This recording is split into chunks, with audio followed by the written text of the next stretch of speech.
자, 오늘 저는 누가복음 강의 35번째 시간으로 깨어 준비하고 있으라. 깨어 준비하고 있으라. 이런 제목으로 하나님 말씀 전하겠습니다. 자, 우리가 누가복음의 굉장히 클라이막스 장면을 지나고 있습니다.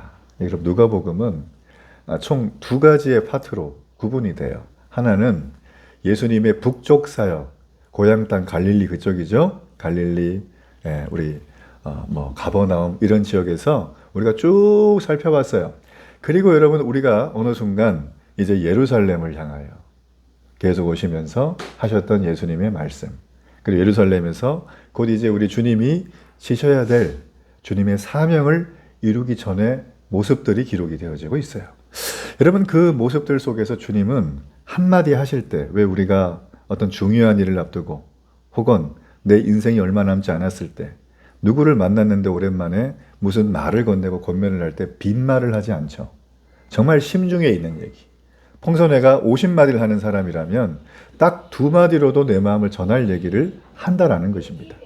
자, 오늘 나와 있는 이 본문의 말씀이 바로 그런 심정에 우리 주님의 끓는 그런 정말 딱 2마디만 해도, 아니 1마디만 해도 우리가 이해할 만한 그런 내용의 얘기들을 우리에게 해주고 있다는 것입니다. 자, 우리는 지난주에 염려의 중력에서 벗어나서 하늘의 시민관을 재확인하라고 하는 우리 주님의 생명의 메시지를 들었어요.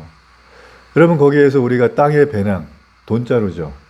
다 돈만 얘기하는 게 우리의 모든 소유, 스펙, 앞으로의 꿈, 나의 모든 염려하는 것들, 그 배낭을 땅에 쌓여있던 것들을 이제 우리는 벗어나서 영원한 하나님 나라의 하늘 곳간에 맡기라는 것입니다. 맡기면 우리 어떻게 돼요? 찾으러 가야 돼, 안 가야 돼? 가야 됩니다. 그러려면 어떻게 해야 되죠? 영적으로 비행기를 타야 되는 거예요. 우리는 그래서 이 땅의 삶을 살아가지만 하늘의 시민권을 가진 영적 비행 중의 상태가 바로 우리의 모습이라는 겁니다. 이해가 되시죠? 그러므로 여러분, 주님이 오늘 말씀은 그 영원한 비행을 위해서 우리 하늘 천국 시민들에게 주시는 하나님의 티켓이에요. 어떤 티켓? 깨어있으라. 깨어있으란 티켓이라는 겁니다. 우리가 주변 사람들을 보면 시간을 좀먹는 사람이 있고, 시간을 선용하는 사람이 있고, 시간을 자기가 탁 떨어지고 계획대로 사는 사람이 있어요. 자, 여러분은 어떤 사람이십니까? 네. 자, 여러분 이런 걸 가지고 크로노스의 시간이라고 합니다. 이거는 물이 이렇게 흐르잖아요. 시냇물이 흐르는 게 정상이죠. 고여있으면 문제가 되죠. 시간이 흐르는 걸 크로노스의 시간, 일반적인 시간이라고 하는 거예요. 우리가 누구를 만나든 뭘 하든 이 시간이 흐릅니다. 그런데 우리는 시간에 대해서 나도 모르게 약간의 강박이 있는 게, 요즘 사람들 특징을 보면 야, 택배 언제 와? 아니, 배달 음식 언제 오는 건데? 야, 이번에 비행기 몇 시에 했던데 또 연착이야. 그래서 막 시간에 대한 약간의 스트레스를 넘어서 이걸 통제하고 싶은 욕망이 좀 강해요. 이 스마트폰이 생긴 다음에 데이터 통신이 발달하면 저는 좀 더 그렇게 된 게 아닌가 생각을 하게 되는 거죠. 자, 그런데 여러분 우리 인생에서, 세상의 역사에서 우리는 모든 시간을 다 통제하길 원하지만 단 하나 통제되지 않은 시간이 있어요. 저를 한번 따라하세요. 재림의 시간. 재림의 시간은 통제가 안 되는 겁니다. 주님이 다시 오신다고 하는 시간. 자, 이거를 다른 말로 카이로스라고 합니다. 하나님의 카이로스. 우리가 쓰는 크로노스가 아니라 이 카이로스는 결정적인 순간에 딱 개입하시는 시간을 말하는 거예요. 여러분, 그러므로 우리는 끊임없이 미래를 준비하며 살아가요. 어느 시간에서? 크로노스의 시간에서. 일상적으로 시간을 통제하려고 하는 시간이에요. 그런데 우리는 가장 중요한 이 카이로스의 시간을 자칫 놓치고 사는 건 아닌가, 그런 생각을 제가 말씀을 묵상하다 많이 좀 하게 됐습니다. 재림을 가지고 얘기를 하다가. 여러분, 그러므로 카이로스의 시간은 간단해요. 주님이 오는데 반드시 온다. 이거는 절대 비교 불가해요. 자, 그리고 그날이 가까웠기 때문에 이제 우리의 삶은 달라져야 한다라는 것입니다. 왜냐하면 주님의 초대장을 우리는 발부를 받을 게 아니라 받은 사람이기 때문이에요. 이게 중요하다는 거죠. 제가 인생을 준비하는 거에 대해서 이렇게 좀 책들을 좀 보다가 벤자민 프랭클린의 명언이 하나 올랐어요. 제가 거기 설교 노트에도 기록을 했는데 이런 말을 했어요. 준비에 실패하는 자는 실패를 준비하게 되는 것이다 라고 했어요. 참 의미가 있죠. 제가 너무 좋아하는 C.S. 루이스 같은 경우에는 천국에서의 삶이 준비되지 않은 사람은 지상에서의 삶도 준비되지 않은 것이다 라는 겁니다. 그러니까 사실 우리 인생은 늘 준비하면서 살아가죠. 준비를 안 하는 인생은 없습니다. 뭔가를 끊임없이 준비를 하죠. 학창시절에는 우리가 대학 입시를 준비하고 대학을 끝나면 입사를 준비하고 그리고 결혼을 준비합니다. 우리 여기 예람이도 있지만 결혼을 준비하고 결혼하면 출산, 그 다음에 양육을 준비하고 이 아이들이 커서 독립해 나가는 걸 준비하고 그리고 어떻게 돼? 그 다음에 노후 준비를 하는 거예요. 사실 이 카테고리 안에서 인생은 도는 거예요. 뭘 좀 더 먹고 어디를 가고 누구와 함께 하느냐만 차이가 있는 거지 사람들은 크로노스의 시간 안에서 그 안에서 행복이라는 걸 절망이라는 걸 함께 느끼며 날마다 희비가 엇갈리는 삶을 살아가는 것이죠. 그게 우리의 인생이라는 것입니다. 여러분 그런데 이렇게 정말 많이 준비를 하면서도 왜 이렇게까지 인생을 준비해야 될까? 멈춰서서 생각하는 분들은 그리 많지 않은 것 같아요. 서점에 가서 베스트셀러라고 하는 책들을 보면 대부분 다 이런 멈춤에 대한 얘기, 생각에 대한 얘기, 나의 삶의 계획을 왜 하는지에 대한 동기에 대한 점검. 자, 이런 책들은 이 제목과 소주제만 좀 달라요. 다 이게 그런 내용이에요. 그래서 이런 책도 사람들이 안 볼 것 같죠? 베스트에 항상 듭니다. 이런 책들이. 그래서 작년에 우리 노벨 문학상 받았던 한강 작가의 소설과 함께 나란히 1등한 어느 문고에 올해 작가상을 받은 책이 바로 그런 자기계발서에서 탑티어 같은 책이었어요. 그러니까 여러분 우리는 항상 미래를 준비한다는 거죠. 그런데 중요한 건 뭐냐면 우리가 미래를 준비하는 인생은 보통 마음에 나는 소중하기 때문에 나의 미래를 준비한다. 이런 가치적인 정의가 좀 있다라는 거예요. 그렇죠? 내 인생이 소중하니까 나는 보험도 들고 나는 건강도 챙기기 위해서 식단도 조절하고 한다는 것입니다. 미래가 소중할수록 준비를 하게 되어 있어요. 그런데 사람이 이런 많은 준비를 하면서도 정말 오늘 말씀에처럼 궁극적인 미래인 영혼에 대한 준비는 어떻게 하느냐라는 거예요. 우리가 영혼의 준비를 하지 않으면 영혼의 실패를 한다는 것입니다. 프랭클린의 말처럼 영원한 미래를 준비하지 않는다면 영원한 실패를 준비하게 되는 것이다 라는 것입니다. 실패는 다른 사람 얘기가 아니라 영혼을 준비하지 않는 사람에게 온다는 거예요. 그러니까 오늘날 우리가 살아가는 이 시대에는 말 그대로 영혼에 대한 미래를 준비하고 싶어도 방해 요소가 너무나 많다는 거죠. 말씀드린 것처럼 예를 한번 들어보면 개인의 부족한 어떤 기질이나 성향도 있겠지만 쉴 새 없이 뭐가 울려요? 알림이 울리잖아요. 띵동 띵동 띵동. 저는 여러분 알림 설정 들어가서 알림을 다 끄기를 바랍니다. 중요한 메시지나 이런 거 빼놓고는 그 쓸데없는 거 있잖아요. 무슨 당근 마켓이라든지 어디 샀다, 실추했다 이런 거 너무 많이 저는 다 껐거든요. 그거 너무 행복해요. 이메일도 점검 좀 하시고 이메일도 쓸데없는 광고 메일이 너무 많이 오잖아요. 그래서 나 아침에 일어났으니까 말씀 딱 한 장 읽고 기도하고 시작해야지 하고서 컴퓨터를 딱 켰는데 이메일이 띵동 오면 탁 누르고 들어가는 순간 어머 신상 떴네 이러면서 사람들이 마음이 확 그냥 뺏기는 거예요.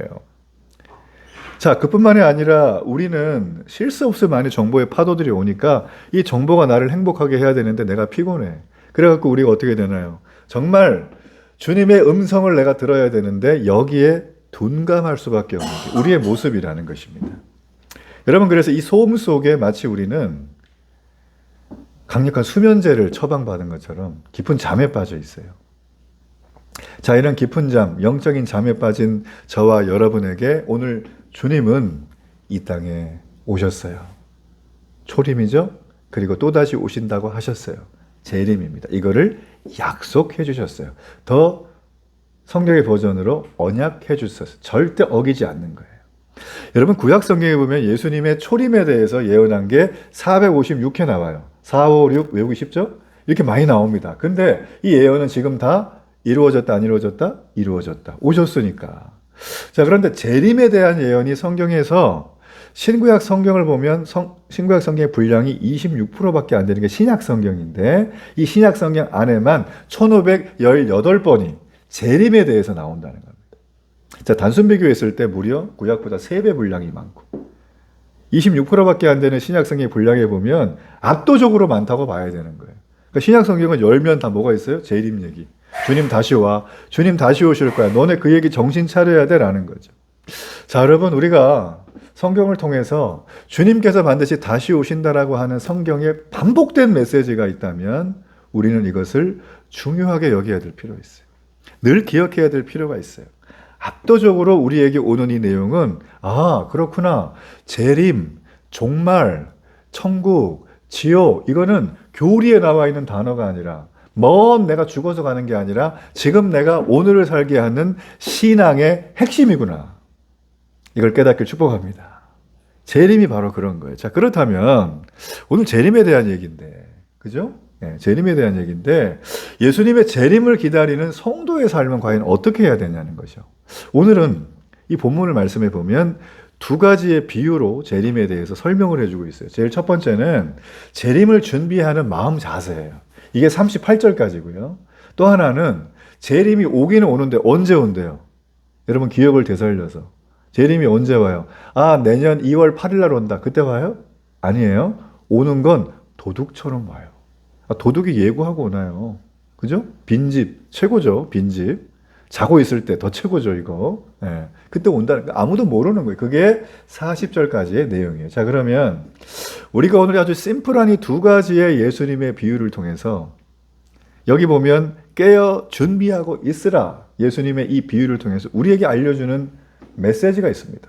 주님은 도대체 무엇을 우리에게 알려주려고 하는가? 자, 세 가지가 있어요. 자, 그 첫 번째는 다시 오실 주인을 사모하고 늘 깨어 있으라. 자, 예수님께서 우리에게 알려주는 내용입니다. 예수님은 깨어 있다는 걸 설명하면서 두 가지의 구체적인 행동을 한 말씀 속에서 보여주셨어요. 35절의 말씀. 거기 보면 허리에 띠를 띠고 등불을 켜고 서 있으라 이렇게 돼 있어요. 자, 이 당시의 문화에 보면 이 종이 주인의 명령을 기다리면서 일할 준비하는 모습이 바로 이겁니다. 자, 두 가지 액션 플랜이에요. 허리에 띠를 띠고 등불을 켜고 서 있으라 라고 했죠. 그죠? 자, 먼저 허리에 띠를 띈다는 게 뭔가? 이거는 당시에 이 의복, 이 착장한 의복의 좀 종류를 보면 알 수 있습니다. 2000년 전이니까 요즘처럼 막 값싼 아주 그런 옷들이 없겠죠. 오단벌이 거의 전 재산인 사람도 많았다는 거예요. 그리고 우리가 말씀에도 보면 이렇게 내가 돈을 빌렸는데 못 갚으니까 옷을 잡혀요. 그런데 그 옷을 밤에는 돌려주라는 거예요. 주인한테. 왜요? 얘가 이것 때문에 옷이 없어서 추위에 떨다가 고생을 할까 봐. 그러니까 굉장히 주님은 인류애적인 마음이 있어요. 보편적인 어떤 굉장히 좀 사람들과의 관계에 있어서 어떻게 해야 되는지를 분명하게 또 의복 하나만 가지고 얘기해 주셨잖아요. 그러니까 이 옷이라는 게 당시에는 굉장히 중요한데 보통 단벌 신사라는 건데 이 예수님 시대에는 보통 옷이 쌀자루 같아요. 네모나 가지고요. 팔만 나올 수 있도록 구멍만 두 개 뚫고 그냥 이렇게 입는 거예요. 걸치는 거죠. 뭐 입는 게 아니라. 그래서 통이 넓다 보니까 일할 때 얼마나 걸리적거리겠습니까? 그래서 일을 하는 사람들은 이 옷을 걸리적거리지 않게 묶어야 돼요. 이 허리띠를 해야 되는 거예요. 그러니까 허리띠를 한다는 건 일을 한다는 것입니다. 만일에 허리띠를 내가 묶지 않으면 이 사람은 일할 준비가 안 됐다는 그런 뜻이 되는 거죠. 자, 그러므로 오늘 예수님이 이 종들에게 허리띠를 하라는 것은 잔치에 지금 주인이 갔는데 잔치집에 주인이 돌아올 때까지 지금 이 사람들은 언제라도 허리에 띠를 띠고 주인이 어느 시간에 와도 맞을 준비를 하라는 메시지라는 거예요. 자, 그리고 또 하나 액션 플랜은 등불을 켜고 서 있으래요. 우리로 말하면 랜턴 준비야. 불을 켜라는 거죠. 자, 성경은요 보면 시제가 있잖아요. 과거, 현재, 미래. 그죠? 근데 이 중에서 제가 자주 얘기했던 게 있습니다. 현재, 수동태, 완료가 있어요. 현재, 완료, 수동태. 자, 이게 뭐냐면 어려운 말이 아니라 어떤 걸 하나 해요. 내가 불을 켰어요. 그럼 이 불이 꺼지지 않도록 계속 유지하는 상태. 끄는 거는 언제 꺼요? 주인이 돌아올 때. 자, 여기 보면 켜다라고 하는 단어가 바로 그겁니다. 종이 불을 켰죠. 등불을 켰죠. 옛날에 등불 다 아시잖아요. 전기 아니니까 기름으로 하는 거니까. 그죠? 감람유 갖다 한단 말이에요. 근데 감람유가 이게 뭐 영업 몽투로 있는 건 아니니까 리필을 해줘야 돼요. 심지어 타면 어떻게 되죠? 바꿔줘야 되는 거죠. 이걸 누가 해요? 종들이 하는 건데 켜다라는 단어가 바로 그거라는 거예요. 근데 언제까지 한다? 주인이 돌아올 때까지 한다. 어디 갔던 주인이? 결혼식 참석했던 주인이. 주인이 결혼하는 건 아니에요. 그러니까 여러분 이게 보통 일이 아니라는 거예요. 가만히 생각을 해보면. 자, 보시면 당시 유대인들의 결혼식과 피로연 문화를 좀 볼 필요가 있어요. 당시 유대인들의 결혼식은 대낮에 해가 중천에 있을 때 했을까요? 밤에 했을까요? 밤에 했어요. 왜 밤에 했어요? 덥잖아요. 숨도 못 쉬게 더워요, 거기는. 뭐 그늘이 날마다 있는 것도 아니고. 그렇죠? 그러니까 밤 9시 정도에 결혼식이 시작을 하면 피로연이 보통 새벽까지 가고, 여러분 이게요. 잔치를 막 하면서 새벽까지 가는데 하루 만에 끝나면 좋은데 짧게는 4일, 길면 일주일씩이에요. 제가 중동의 어느 지방에 제가 이제 세계 곳곳을 찾아다니는 그런 다큐나 그런 걸 좋아하는데 보면 이 문화가 남아 있어요. 그래가지고 지금도 제가 선명한 게 기억이 나. 코에 이걸 귀고리를 뚫고 입술도 뚫고 귀도 한 5개 뚫고 한 신부가 이렇게 얼굴에 이제 약간 그 속이 보이는 비치는 레이스 같은 걸 이렇게 하고, 아마 제가 볼 때는 이슬람권이었던 것 같아요. 그리고 옷도 약간 아라비안 나이트 있는 것 같은 그 옷 예쁜 거 입고 막 치장을 얼마나 했는지 몰라. 그리고 이 신랑도 거의 뭐 진비 없이 치장을 했습니다. 화장 다 하고. 근데 둘이가 이런 의자도 아니에요. 이런 평상 같은 거에서 이렇게 모기장이 쳐 있고요. 뒤에 완전히 금 비단이 깔려 있는 데서 둘이 이렇게 가만히 앉아서 있고 뭘 마시면서 있고, 오는 사람 있으면 오면 이제 와가지고 막 절하 그러잖아요. 그럼 잡아주고 인사해주고 움직이지 않더라고요. 그렇게 있는데 PD가 물어봤어요. 아, 이거 결혼식 언제 끝나요? 그랬더니 하하하 오늘부터 시작인데요. 인도 같은 데가 보통 한 일주일씩 한다 그러죠. 그죠? 부자들은 더 한다 그러죠. 엄청난 비용을 써가면서. 그러니까 오늘 지금 우리가 보고 있는 이 결혼식이 아마 거기에 원조가 아닌가 싶어요. 그러니까 이런 결혼식을 하기 때문에 정말 중요한 건 뭐냐면, 결혼식에 참석한 이 주인이 언제 올지도 모르고 어느 시간에 올지를 몰라요. 새벽에 올지 밤에 올지 아무도 모르는 거예요. 그래서 주인을 기다리는 종들이 해야 될 거는, 야, 우리가 주인 기다려야 되면 불침번을 쓰든지 몽땅 깨있든지 둘 중에 하나를 해야겠다. 그러면서 막 어쨌든 간에 막 그냥 좌우지간에 준비를 하고 있어야 되는 게 오늘의 상황이라는 것입니다. 참 이 종들 쉽지 않겠죠, 그죠? 언제 올지도 모르고. 그러니까 밤에 주인이 올 수도 있으니까 등불을 계속 켜고 대기해야 되는 상황. 술타한 주인을 돌아올 때까지 허리에 띠를 띠고 등불을 켜 있는 상태를 계속 유지하면서 마치 전시 상황의 5분 대기조처럼. 전쟁이 나면 군인들은 신발도 안 벗고 완전 군장을 하고 그러고 잡니다. 총도 옆에 놓고, 그죠? 딱 소리가 나면 총 메고 군장 메고 바로 나가는 겁니다. 지금 이 종들이 해야 될 태도는 바로 그거라는 것입니다. 이제 다시 오실 주님을 사모하며 늘 깨어있는 종의 자세를 예수님이 종에게 비유한 건 지금 우리에게 그렇게 하라는 거예요. 저는 이 말씀을 준비하다가 우리가 이 부분에 대해서 좀 공감할 수 있는 지역이나 어떤 대상이 뭐가 있을까 생각을 했는데 딱 떠올랐어요. 얼마 전에 갔다 온 큰 대학병원. 대학병원의 응급실과 중환자실은 불이 안 꺼집니다. 24시간. 왜 그래요? 생명의 위급을 다투는 환자들이 계속 들어오기 때문입니다. 뭐 어떨 때는 코드블루 상황이 떨어지게 되면 예측이 안 되는 거죠. 그렇죠? 예. 그래서 그 의사들 인터뷰한 걸 제가 글을 보니까 의사 선생님들은 누가 친구가 왔어요. 그러면 저 병원에 근무하다가 점심을 5분 거리 이상 안 간대요. 왜냐하면 딱 이게 그때는 삐삐였으니까 딱 이게 울리면은 바로 튀어 들어와야 돼. 5분 안에 와요. 왜냐면 살려야 되니까요. 그렇죠? 위급한 환자 확 오는데 의사가 막 차 타고 1시간 나가 있으면 큰일 나잖아요. 그러니까 제가 볼 때 이분들이 직업이 굉장히 숭고해요. 여러분 의사 선생님들을 존경하시길 바랍니다. 그분들 그거 하려고 진짜 사생활 굉장히 뒤로 하시고 인류애적인 마음으로 슈바이처 같이 하신다는 거 여러분 꼭 기억하시길 바라요. 여러분 이렇게 의사와 간호사들은 24시간 항상 허리에 띠를 띠고 등불을 켠 것처럼 삽니다. 마찬가지입니다. 이 땅의 성도들 역시 우리는 이 세상의 영적인 응급실이 되어야 돼요. 우리는 영적인 의사가 되어야 되고 영적인 간호사가 되고 영적인 앰뷸런스가 되어야 되는 거죠. 언제든지 오면 우리는 그들을 맞아줄 준비를 해야 되는 사람이 누구다? 바로 우리라는 거예요. 자, 여러분 그런데 많은 분들이 좀 이런 얘기를 하는데 목사님 아니 2000년 전에 오신다고 얘기하고 가셔놓고선 왜 여태 안 와요? 아유 예수님 안 오실래나 봐. 이런 생각 간혹 하시죠. 그죠? 간혹 한단 말이에요. 그러니까 이런 생각을 가지고 신앙생활 하는 분들이 혹시 여기 계시다면 제 말을 잘 들어보세요. 이제 생각을 좀 바꿀 필요가 있어요. 2000년이 지났는데 아직 오지 않으셨으니까 뭐 앞으로도 안 오시겠지라는 게 아니라 2000년이나 지났네. 이제 주님이 오실 날이 더 가까워졌구나. 이렇게 생각해 보길 바라요. 2000년 동안도 안 왔어가 아니라 2000년이나 지났네. 이제 곧 주님이 오실 거 아니겠습니까? 그죠? 예. 여러분, 주님의 재림을 학수고대하던 바울은 로마서 13장 11절에서 이런 말을 했어요. 자, 앞에 화면에 띄워주시고. 또한 너희가 이 시기를 알거니와 자다가 깰 때가 벌써 되었으니 이는 우리의 구원이 처음 믿을 때보다 가까워졌습니다. 여러분, 바울은 항상 그의 마음속에는 우리 주님 다시 오시옵소서 이 재림의 신앙이 있었다는 거예요. 그의 마음에는 구구절절합니다. 우리가 자다가 깰 이유가 있다. 주님이 문 앞에 와 있다는 거예요. 주님이. 문 앞에 왔는데 문소리 못 들으면 너네 끝이다라는 거예요. 여기 계신 분들은 주님의 문소리를 저는 다 들었다고 믿습니다. 주님의 문소리를 들었으니 주일날 여기 와서 이 좋은 계절에 놀러 안 가고 예배 드리는 거 아니에요. 그렇죠? 예. 전 여러분 문소리를 계속 듣기를 축복합니다. 여러분, 그러므로 우리가 주님의 재림을 기다리는 종의 자세는 허리에 띠를 띠고 등불을 켜는 거예요. 그것은 우리의 삶에 임박한 주님의 임하심을 기대하고 바라보는 것입니다.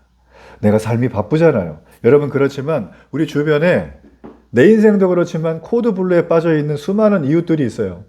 심폐소생술이 필요한 이웃들. 여러분, 그들의 이웃의 영적인 필요, 육체적인 필요에 우리가 민감하게 사는 것.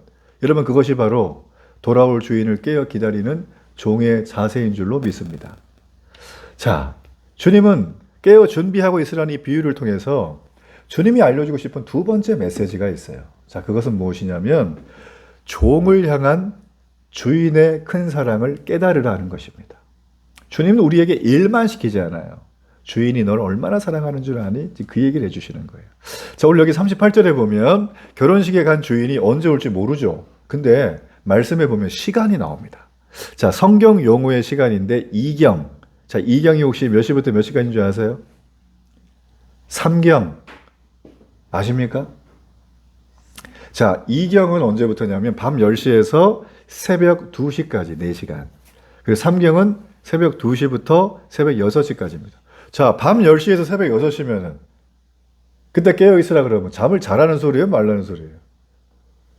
잠 못 자는 거죠, 뭐. 졸지 말고 밤새 주인을 기다리라. 아니, 이렇게 혹독하게 지금 요청을 하신단 말이에요? 자, 그런데 그 다음 말씀이 우리의 마음을 확 녹입니다. 자, 혹시 이때까지 깨어 주인을 기다리고 있다면 주인이 종에게 이렇게 해줄 거야. 자, 37절이에요. 자, 함께 읽어볼까요? 37절 시작. 주인이 와서 깨어있는 것을 보면 그 종들은 복이 있으리로다. 내가 진실로 너희에게 이르노니 주인이 띠를 띠고 그 종들을 자리에 앉히고 나와 수종 들리라 라고 했어요. 여러분, 이 말이 무슨 말이에요?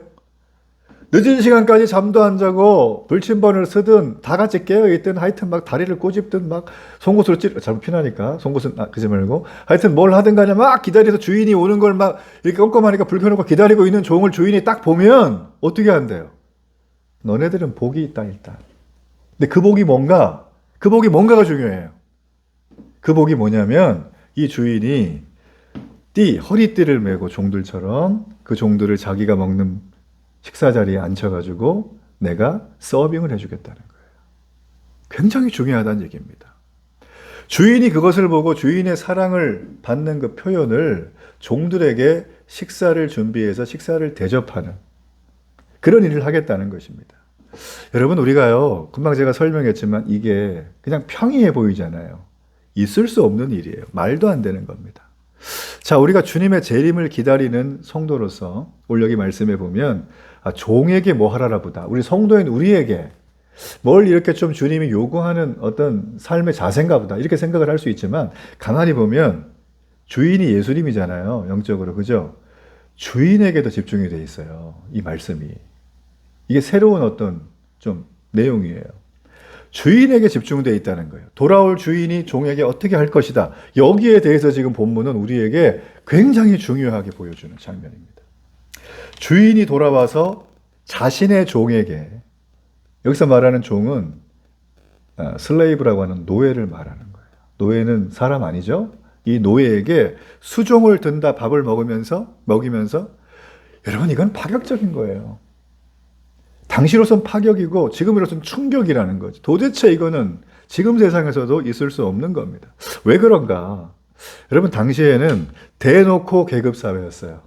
계급이 5가지에서 6가지가 있었는데 5가지를 제가 말씀드리고, 5가지 첫 번째 서열 1위가 누구냐면 여기 나와 있는 주인이에요. 주인. 모든 것의 소유자입니다. 자, 두 번째는 그 주인의 아내와 자식들, 서열 2위. 서열 3위가 누굴까요? 이 주인의 재산을 관리하는 청지기들이에요. 매니저들이죠. 예. 집사들, 그죠? 그리고 서열 네 번째가 누구냐면 내가 일용직도 구하고 몸도 마음대로 쓸 수 있는 그런 노동자, 근로자들을 자유인이라고 불렀어요. 그리고 서열 마지막, 맨 끄트머리 5위가 바로 종들, 노예들을 뜻하는 거예요. 자, 그런데 여기 말씀에 보게 되어지면 지금 예수님의 비유 속에 등장하는 두 서열이 누구냐면 서열 1등하고 서열 꼴등이잖아요. 주인과 종의 비유니까. 그렇죠?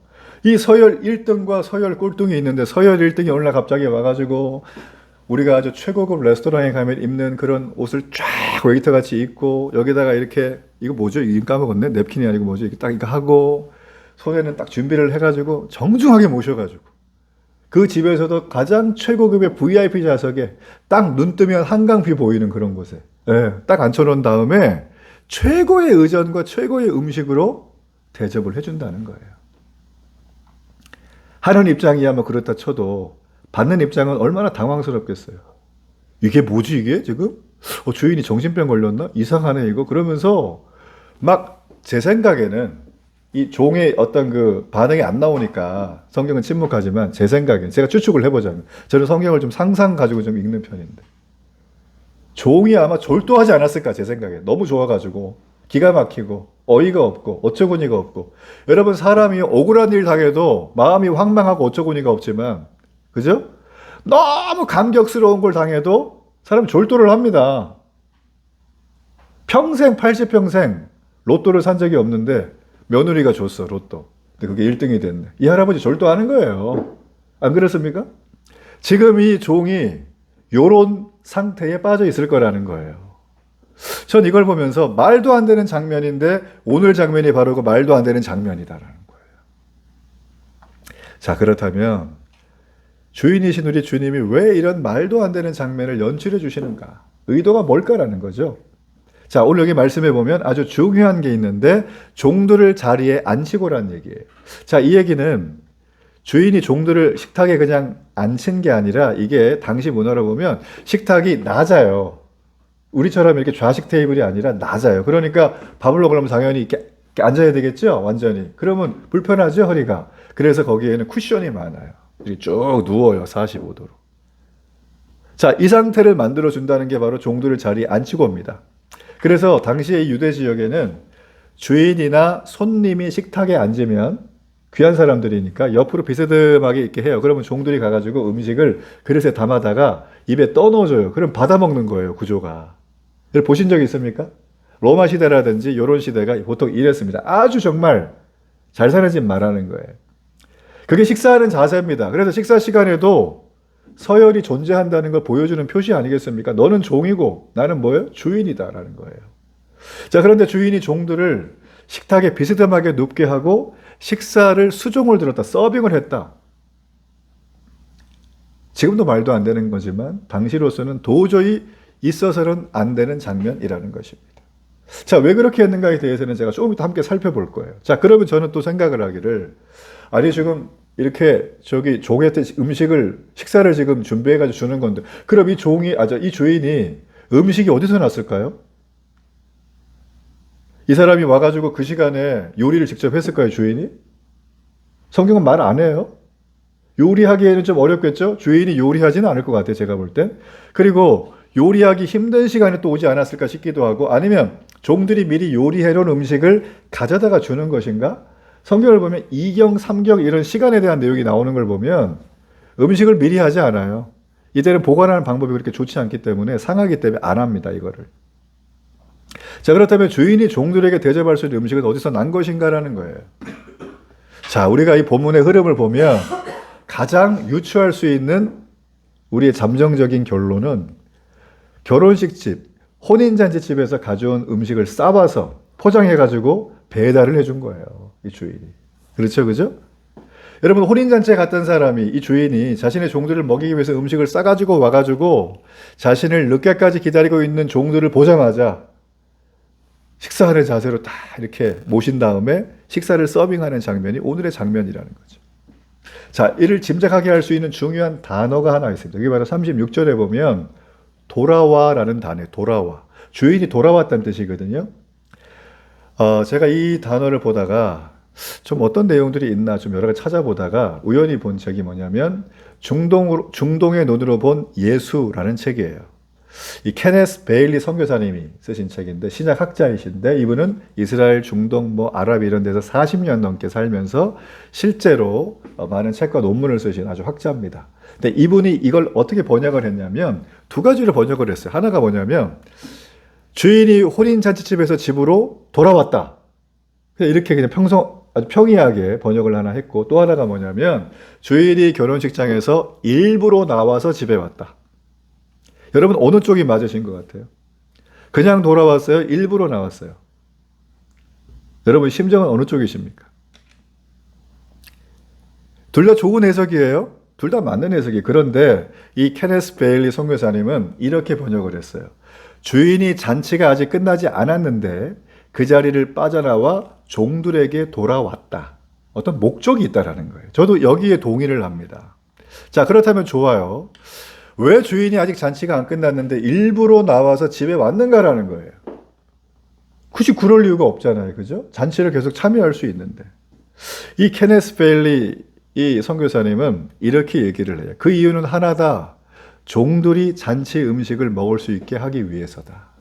기름진 음식 못 먹어봤을 거니까 이거 좀 먹여줘야겠다. 그런 아버지 같은 마음을 가지고 주인이 미리 나와가지고 줬을 것이다. 그래서 일부러 빠져나왔을 것이다 라고 이분은 설명을 해요. 저도 여기에 동감을 합니다. 그리고 동의해요. 자, 그런데 중요한 거는 그 다음 얘기는 없더라고요. 그건 제 생각인데 말씀을 보다가 여기서 한 가지 더 생각할 게 뭐냐면 그러면 주인이잖아요. 그러면 단순히 종들한테 기름진 잔치 음식 먹이려고 한다면 아니 그 결혼식 잔치집에도 이 사람이 주인이니까 참석이 좀 높은 사람이죠. 그러니까 종들이 있겠죠. 불러다가 야 이거 좀 포장해가지고 우리 집에 종들한테 좀 갖다 줘라. 걔네 좀 먹게. 이렇게 해도 되죠. 근데 그렇게 안 했단 말이에요. 저는 이 지점이 오늘 우리에게 주는 하나님의 메시지라고 생각을 해요. 왜 그렇게 안 했을까라는 것입니다. 주인은 그렇게 안 하고 본인이 직접 음식을 가지고 와서 종들을 먹이고 시중을 드는 것. 있을 수 없는 거라고 제가 말씀드렸잖아요. 이건 해서는 안 됩니다. 이거는. 당시의 문화를 완전히 깨는 거예요. 이거 율법의 회복감입니다. 이 사람 잘못하면. 절대 이래서는 안 되는 거예요. 자, 여러분 보시면 저는 이 주인이 왜 그랬는가에 대한 생각을 할 때 떠오르는 단어는 딱 하나입니다. 종을 향한 주인의 사랑이에요. 여러분 세상의 사랑은 사랑할 만한 이유가 있기 때문에 사랑을 합니다. 부모가 자식을 사랑하죠. 왜요? 내 배 아파서 낳았으니까 당연히 이쁜 거예요. 그렇죠? 끝까지 책임진다는 것입니다. 자, 남녀 간의 사랑도 마찬가지입니다. 연애하고 결혼하고 그거는 서로 간에 사랑할 만한 이유가 다 있는 대상들이에요. 그런데 여기 말씀 나와 있는 사랑해서는 안 될 사람, 사랑하면 절대 안 되는 사람, 그게 바로 주인이 종을 사랑하는 건데 지금 이 장면이 그 장면인 거예요. 파격을 넘어서 충격이지 않겠습니까?